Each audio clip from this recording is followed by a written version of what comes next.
जय बोलो देवादिदेव 1008 श्री भगवान महावीर स्वामी की जय जय जय।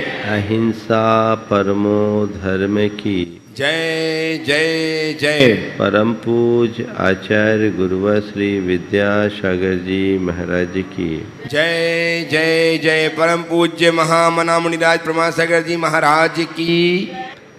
जीवन को सुंदर बनाने के सूत्रों की चर्चा विगत सप्ताह से चल रही है। कुरल काव्य के एक एक आख्यान में हमें वह सूत्र मिल रहा है जो हमारे जीवन को भव्य और सुंदर बना सकता है। आज का विषय है प्रेम। प्रेम मनुष्य के जीवन की सबसे बड़ी संपदा है। हमने एक कहावत सुना है, जाघर प्रेम न संचरे ताघर जान मशान, जैसे खाल लुहार की सांस लेत बिन प्राण। दरअसल प्रेम शून्य जीवन पूरी तरह संवादहीन बन जाता है,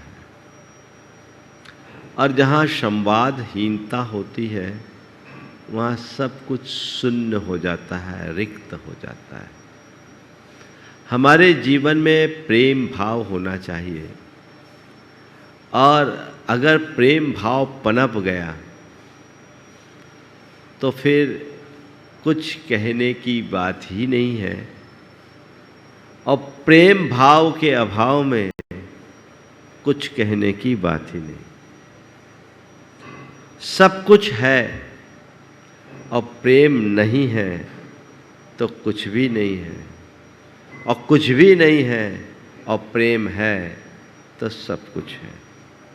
आज कुछ सूत्रों की चर्चा मैं इस संदर्भ में करूँगा, और फिर आज की 4 बातें जीवन को प्रेम से आपूरित करके जीने के लिए। कितनी अच्छी बात कही। ऐसी अर्गला व डंडा कहाँ है जो प्रेम के दरवाजे को बंद कर सके।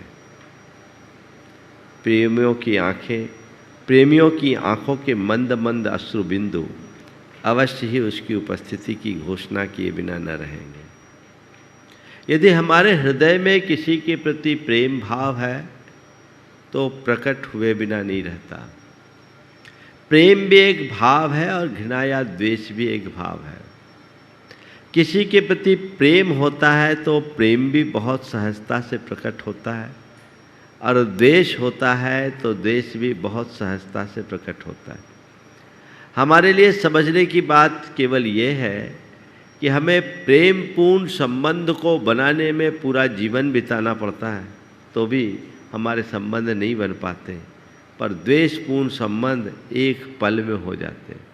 किसी से द्वेष करने के लिए एक छोटा सा व्यवहार ही बहुत है, पर किसी के साथ प्रेम रचने के लिए पूरा जीवन खपाना भी बहुत मुश्किल होता है। तो आज बात है प्रेम करने की, और प्रेम कैसे करें जिससे हमारे जीवन में आनंद आ सके।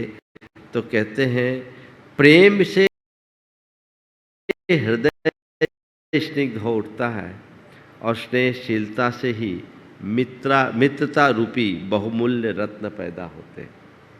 लोगों का कहना है कि भाग्यशाली का सौभाग्य इस लोक और परलोक दोनों स्थानों में उसके निरंतर प्रेम का ही पारितोषिक है। जो निरंतर प्रेम से जीता है वही सच्चे अर्थों में भाग्यशाली होता है। और कहते हैं वे मूर्ख हैं जो कहते हैं कि प्रेम केवल सद्गुणी मनुष्य के लिए ही है, क्योंकि दुष्टों के विरुद्ध खड़े होने के लिए भी प्रेम ही एकमात्र साथी। जो काम प्रेम से हो सकता है वो घृणा से नहीं हो सकता। आज बात प्रेम की है। एक सूत्र और लेकर के आज के संदर्भ में बात करूंगा। देखो अस्थिहीन कीड़े को सूर्य किस तरह जला देता है, ठीक उसी तरह धर्मशीलता उस मनुष्य को जला डालती है जो प्रेम नहीं करता। जिस कीड़े में अस्थि नहीं होती उसे सूर्य की किरणें तुरंत भस्म कर देती है। इसी तरह जिस मनुष्य के हृदय में प्रेम नहीं है तो उसका जीवन छिन्न भिन्न हो जाता है। प्रेम की महिमा, प्रेम की गाथाएं हमने बहुत सुनी है, पढ़ी है। सवाल वह प्रेम भाव हमारे हृदय में कैसे प्रकट हो और उसकी शुरुआत हम कहाँ से करें। ये एक बहुत ही महत्वपूर्ण तत्व है और यदि इन सब चीज़ों को हम ध्यान में रखेंगे तो हमारा जीवन सुनिश्चित रूप से धन्य होगा। 4 बातें प्रेम पूर्ण संबंधों को बनाने और टिकाने के लिए आज आप सबसे मैं कहूँगा। सबसे पहली बात संवाद, दूसरा सौहार्द, तीसरा सहयोग और चौथा समादर। संवाद, सौहार्द, सहयोग और समादर, ये 4 बिंदु ऐसे मूल्यवान बिंदु हैं जिन्हें आत्मसात करके कोई भी व्यक्ति अपने प्रेम भाव को टिका सकता है। सबसे पहली बात आपस में संवाद होना चाहिए, कम्युनिकेशन होना चाहिए। आज के इस दौर में देखने में ये आता है कि लोगों का अपनों से संवाद टूट रहा है और उनसे उनका संवाद जुड़ रहा है जिनसे उनका कोई मतलब भी नहीं होना चाहिए। आप 24 घंटे में देख लीजिए एक दूसरे के साथ आपके रिलेशन कैसे। आप किसी के साथ रहो और आपका आपस में कोई बोल चाल नहीं, बातचीत नहीं, कोई कम्युनिकेशन नहीं, तो आप एक दूसरे के बाजू में बैठे जरूर हो पर आपको एक दूसरे से कोई मतलब है क्या? और जब एक दूसरे से एक दूसरे को कोई मतलब ही नहीं तो उनके बीच प्रेम होगा क्या? प्रेम एक भावनात्मक जुड़ाव की अभिव्यक्ति है और जिसके साथ हमारा भावनात्मक जुड़ाव होता है उसके साथ संवाद कायम रहना ही चाहिए। पहले लोगों का आपस में प्रेम अधिक रहता था। एक दिन मुझसे सवाल किया गया कि महाराज जी, पहले अगर किसी को सुख दुख होता था तो सब आके खड़े हो जाते थे। आज की पीढ़ी है, अगर किसी को कोई तकलीफ हो तो कुछ ज़्यादा उनका सद्भाव नहीं दिखता। ज़्यादा से ज़्यादा ये कह देंगे डॉक्टर से कंसल्ट कर लो, ये कर लो, वो कर लो। सेवा भाव आज के युग में नहीं है। मैंने उसका जो जवाब दिया आज के संदर्भ में जोड़कर उसे आगे बढ़ाऊंगा। मैंने कहा कि उसके पीछे की एक वजह है। पहले हम लोग एक दूसरे के साथ रहते थे। एक जमाना था जब लोग एक कमरे में सोते थे। एक एक कमरे में 10-10 लोग रहते थे। 3-4 कमरों में तो पूरा घर हो जाता था। तो हमारा एक दूसरे के साथ कम्युनिकेशन प्रॉपर था। साथ बैठना, साथ सोना, साथ खाना, साथ खेलना। तो हर पल जब साथ रहने के अवसर होंगे तो एक दूसरे के साथ आत्मीयता जरूर बढ़ेगी। परस्परता, प्रेम, आत्मीयता जैसे उदात्त जीवन मूल्य बिना संवाद के पनप नहीं सकते। तो पहले ये सब चीजें थी, अब सब कुछ सेपरेट होने लगा। सब कुछ सेपरेट। अब एक कमरे में 2 के अलावा तीसरे को कोई जगह नहीं। पहले लोग घर में रहते थे, अब फ्लैट में रहने लगे। ये कल्चर पूरा बदला और इस बदलाव के परिणाम स्वरूप हमारा जो मूल तत्व है वो हमसे छिटक कर काफ़ी दूर चला गया। वो हमसे छिटक कर बहुत दूर चला गया। उसके प्रति हमें जागरूक और सावधान रहने की ज़रूरत है। संवाद हमारे एक जीवन शैली के बदलाव के कारण कम हुआ। संयुक्त परिवार का अभाव हो गया। अब केवल एकल परिवार बचे और वहाँ भी आपस में लोग हैं सो वर्किंग है, माँ का बच्चे के प्रति संवाद नहीं है, परिवार का संवाद नहीं है। तो एक तो बदली हुई जीवन शैली ने संवादहीनता के कारण शून्यता उत्पन्न की। दूसरी, आज का ये सोशल मीडिया ने पूरी तरह संवादहीन बना दिया।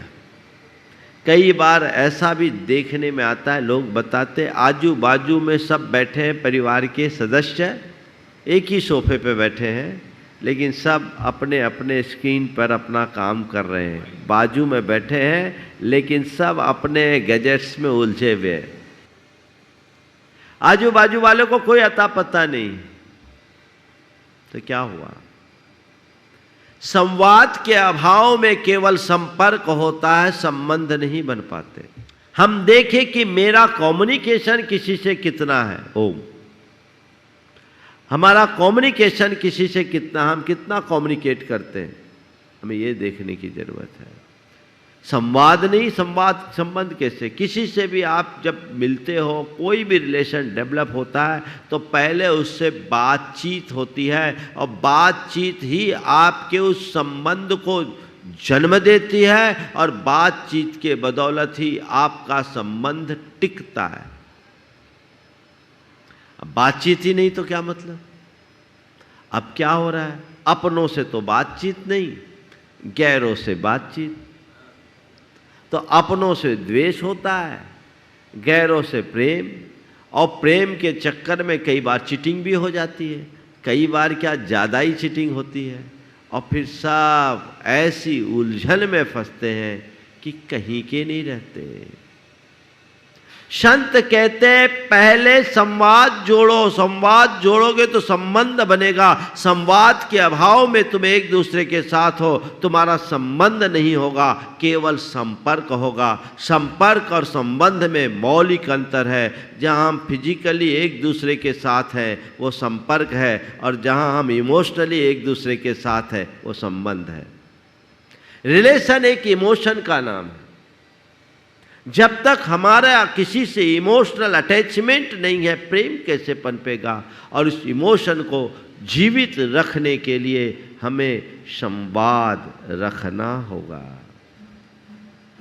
कोई पता नहीं, लगे हैं फिजूल की बातों में जिससे कोई मतलब नहीं। अनावश्यक क्यों किसी से जुड़ो आप? और किसी से जुड़ो तो ठीक है, पर तुम अपनों से बिछुड़ करके क्या करोगे? आज तुम जिसे कह रहे हो अपना, जिसे मानकर तुम जुड़ रहे हो, वो तुम्हारे काम में नहीं आने वाला। घर परिवार में यदि प्रेम है तभी वो व्यक्ति समाज में प्रेम रख सकेगा, और जो तभी वो व्यक्ति अपने देश से प्रेम कर पाएगा, तभी वो सच्चे अर्थों में धर्मी हो पाएगा। जिसका घर के सदस्यों के प्रति ही प्रेम नहीं, वो बाहर क्या प्रेम रखेगा? तो आज से तय कीजिए, हम परिवार के जितने भी सदस्य हैं प्रॉपर संवाद करेंगे। मेरे संपर्क में कई लोग हैं जिनने एक ऐसी व्यवस्था बना रखी है, घर के सारे सदस्य कम से कम आधा घंटे साथ बैठ करके चर्चा करेंगे, बातें करेंगे। कुछ लोगों ने तो ये कहा महाराज जी शंका समाधान का मंच हम लोगों के लिए बहुत उपयोगी हुआ। उस समय हमारा पूरा परिवार बैठता है और शंका समाधान समाप्त होने के बाद आधा घंटे आपके शंका समाधान के टॉपिक पर डिस्कस करते। महाराज हम लोग एक दूसरे से दूर होते थे, अब सब पास आ गए। आपको तय करना है कैसे मेरा संवाद जुड़े, पहली बात। दूसरी बात सौहार्द। सौहार्द का मतलब अपना हृदय विशाल होना चाहिए। गलतियों को अनदेखी करने की क्षमता, माफ कर देने की सामर्थ्य और गुणों की प्रशंसा करने की भावना और किसी के द्वारा कुछ अच्छा करने पर धन्यवाद देने का भाव, ये सौहार्द कहलाता है। वो तभी होगा जब हमारा मन अंदर से उदार होगा। अगर आप घर परिवार में या समाज में किसी के साथ प्रेम, एक तो पहले छोड़ो, दूसरी तरह से बोलता हूं, किसी के प्रति प्रेम होता है, आपको उसकी गलती गलती दिखती है क्या? प्रेम से सौहार्द पनपता है या सौहार्द प्रेम को जन्म देता है? जिसके प्रति प्रेम होगा उसकी गलती तुम्हें दिखेगी नहीं, दिख भी जाएगी तो इग्नोर करोगे। तो मैं तुमसे पूछता हूं, तुम्हारे परिवार में तुम्हारे माँ बाप है, तुम्हारा पति है, पत्नी है, बच्चे हैं, भाई है, बंधु है, इनकी अगर कोई छोटी मोटी गलती होती है तो तुम्हारी दृष्टि क्या है? मुझे दो तरह के लोग दिखते हैं, कुछ तो गलती को इग्नोर करते हैं और कुछ ऐसे जो गलती खोजते रहते हैं। इग्नोर करना सीखिए। पति पत्नी दोनों बैठे थे, पत्नी ने पति के आगे एक डायरी दी। दिसंबर का आखिरी महीना चल रहा था। बोले एक काम करो, ये डायरी मैं आपको देती हूँ और एक डायरी मैं रखती हूँ, कल से नए साल की शुरुआत होने वाली है।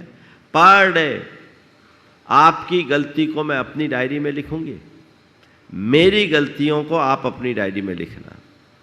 फिर साल भर बाद हम दोनों मिलकर देखेंगे कि दोनों में किसकी गलती अधिक है।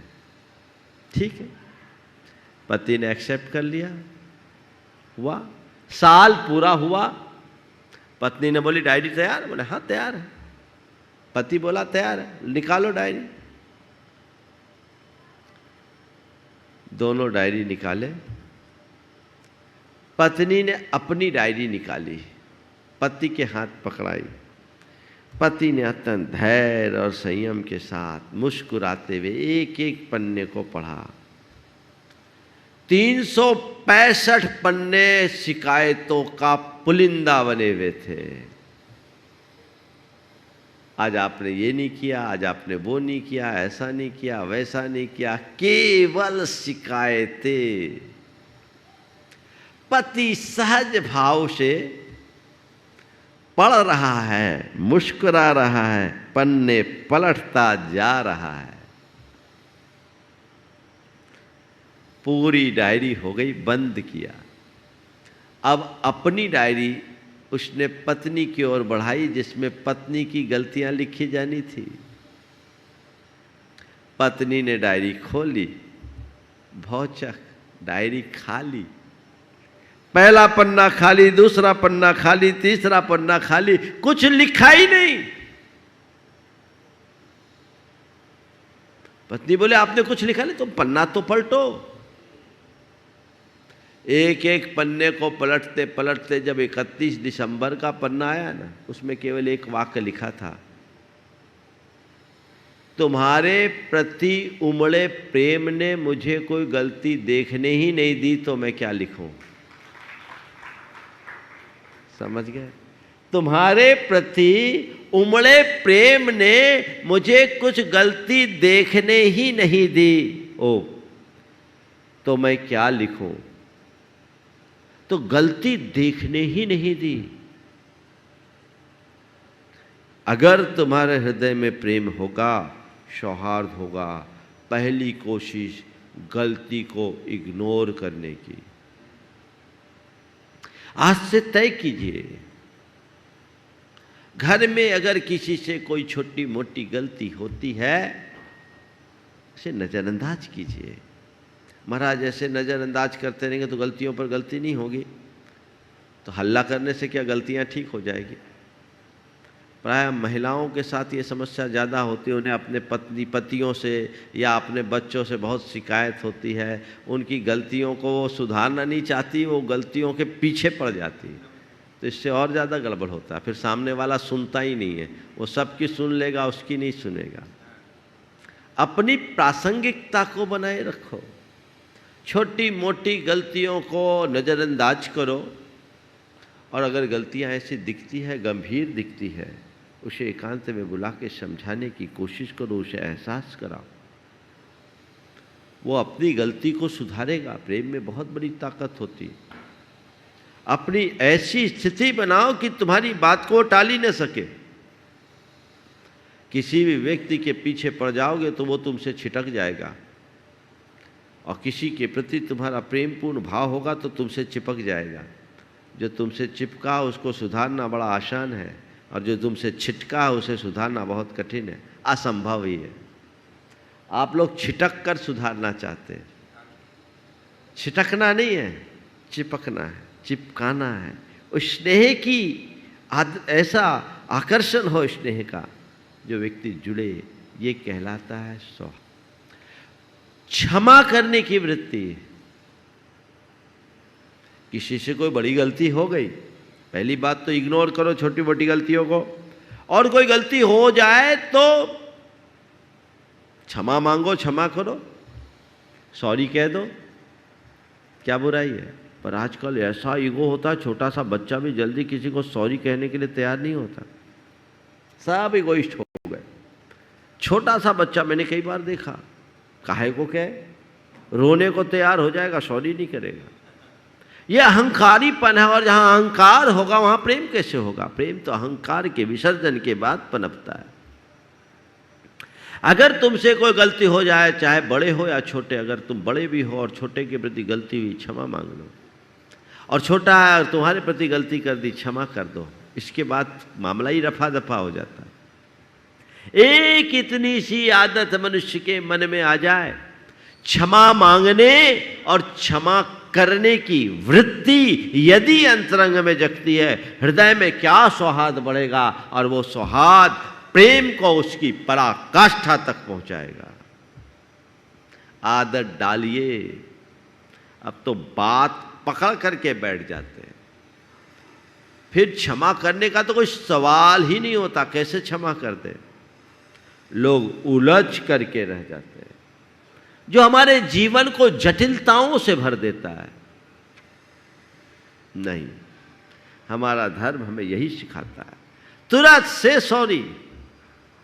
इस शब्दों में नहीं, भावनाओं में होना चाहिए। मुझे माफ करो, मुझसे गलती हो गई। सामने वाला गलती माने तो माफ करो, और वो तुमसे गलती हो तुम माफ करो, माफी मांगो। माफ करना और माफी मांगना ये हमारा सबसे बड़ा धर्म है, और यही हमारे जीवन की असली ताकत। तो तुम्हें क्षमा मांगने, क्षमा करने में कोई विलंब नहीं। अरे किससे क्षमा मांगा, अपने ही तो है। सोचना अरे मैं क्षमा मांगूंगा छोटा बढ़ जाऊंगा, मैं कैसे क्षमा मांगूं, गलती मेरी नहीं उसकी मांगनी। गलती किसी की भी हो, जहां कटता है वह संबंध ही गलत है। हमें संबंध को अच्छा बनाना है तो जिससे हो सके वो बना लेना चाहिए। तुरंत तत्क्षण मामला खत्म।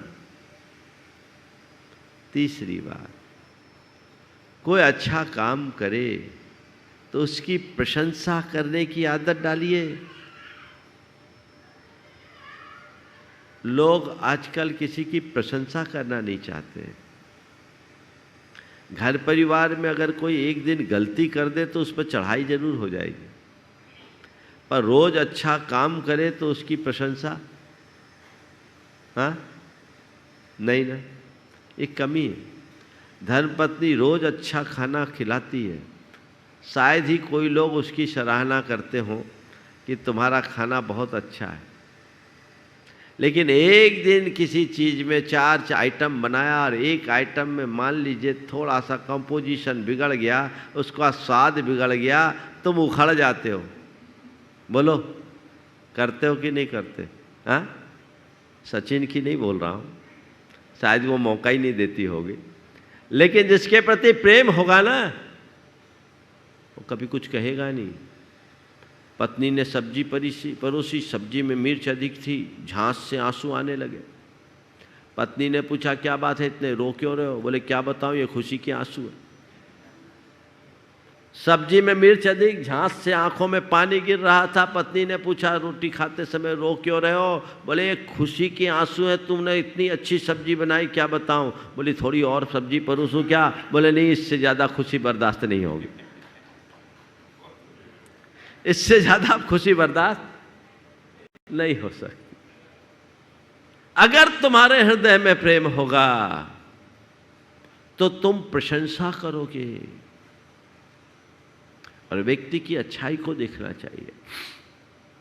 एक दूसरे की प्रशंसा करना अपना धर्म बनाओ। लोग अपने मुंह से अपनी प्रशंसा करते हैं, अपने मुंह से अपनी प्रशंसा हमारी दुर्बलता है, और अवसर पाने पर किसी की सामने वालों की प्रशंसा करना हमारा एक गुण है।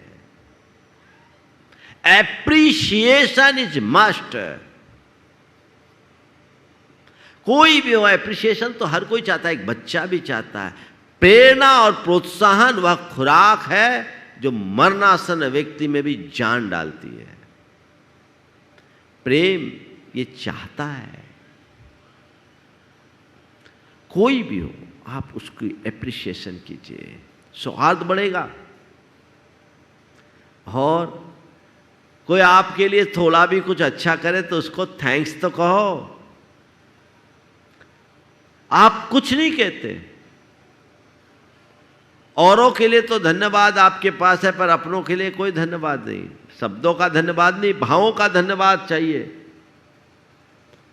यदि ये भाव जग जाए तो जीवन का काया पलट हो सकता है। मुझे चारों बातें करनी, अभी तो दो ही हुई।